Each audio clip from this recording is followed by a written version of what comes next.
In a move expected to dramatically improve the inflow of tourists into the country, the government has approved a plan to give a visa on arrival facility to almost all countries, barring a handful categorized as sensitive due to the security risk that they pose.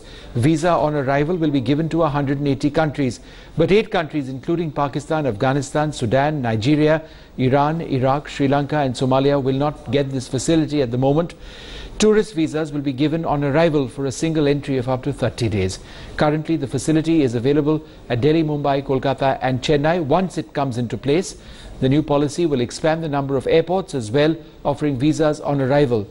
Visas on arrival will be offered at Goa, Thiruvananthapuram and Hyderabad as well.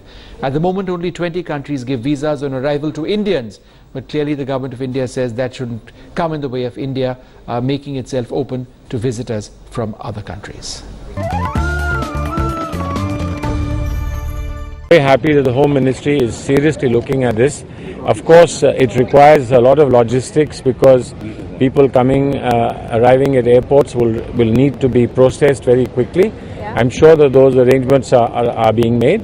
It's a very, very significant step that we are taking forward. Of course, there will be some more countries that will say, why are we not being included, etc.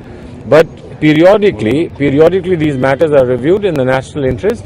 Whatever is appropriate, we will do, but we certainly want to welcome more people to come to India and to make it more convenient for tourists to come to India and visitors who are coming forward.